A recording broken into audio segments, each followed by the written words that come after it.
maintenant qu'on s'est attardé un petit peu sur l'inspecteur des perspectives, on va s'intéresser plutôt à l'inspecteur des élodons qui concerne donc la partie environnement. Donc je vais changer pour ça de vue. Et puis on va aller regarder un petit peu ce qu'on a. Donc dans cet inspecteur, vous allez pouvoir définir déjà comment vous allez paramétrer votre soleil. Soit vous allez le définir par géoposition, donc c'est la première icône qu'on trouve tout en haut à gauche ici, et vous allez dire donc je change la date, l'heure, et éventuellement la géoposition donc sur la planète. L'autre possibilité c'est de cliquer sur la fonction éditer et de tout simplement aller créer une ville donc en rentrant les coordonnées ou en allant sélectionner donc directement sur la map une localisation que vous souhaitez. Donc ça c'est l'autre possibilité. Ensuite vous aurez la gestion bien entendu de l'heure d'été et du fuseau horaire. Et enfin vous aurez la possibilité de changer bien entendu aussi le nord de votre projet. Donc soit vous le visualisez dans l'interface, vous l'avez aussi éventuellement en vue 2D donc sur la vue de dessus, et vous allez l'avoir donc directement aussi en vue 3D pour visualiser la position. Voilà, donc vous allez pouvoir le changer directement ici dans l'interface ou dans la vue 2D si vous le souhaitez. L'autre possibilité pour la position du soleil, vous allez pouvoir définir une position manuelle. Dans ces cas-là, vous allez avoir donc tout simplement la position sur l'horizontale et la position donc sur la verticale. Une fois que le soleil apparaît face caméra, bien entendu, vous allez pouvoir bouger ce soleil directement dans l'aperçu pour modifier sa position.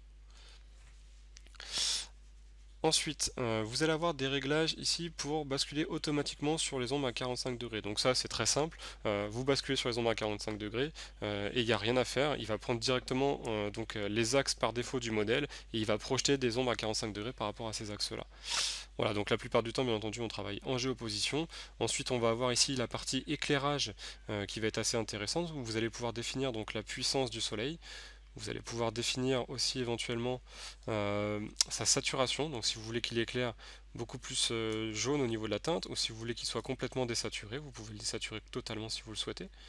Les réglages par défaut sont en 0,50. Vous allez avoir la possibilité bien entendu de dire je calcule les ombres du soleil ou je ne les calcule pas, donc la plupart du temps bien entendu vous les cocherez. Vous aurez les rayons solaires pour quand le soleil sera face caméra, si jamais vous voulez avoir une projection des rayons solaires dans l'espace. Vous allez avoir aussi bien entendu la puissance du ciel ainsi que sa saturation, donc exactement comme pour le soleil.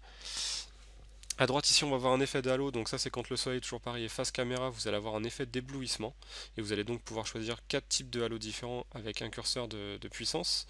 Et enfin tout à droite ici on va retrouver donc la partie ciel physique ou ciel Arclantis 5. On a intégré dans la version 6 le même ciel qu'auparavant, donc vous avez le ciel physique par défaut qui est calculé pour avoir un rendu réaliste de l'éclairage du ciel et du soleil.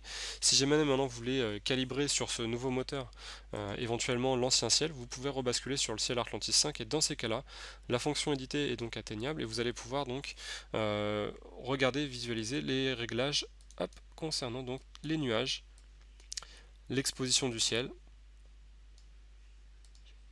le paramètre de pollution qui peut être assez intéressant surtout en coucher de soleil et donc vous allez pouvoir voilà, régler votre ciel exactement comme dans l'ancienne version, mettre des nuages à volonté, générer avec un petit coup de dé une position aléatoire des nuages que vous avez paramétrés et ainsi de suite. Voilà donc pour la partie Héliodon d'Arclantis 6.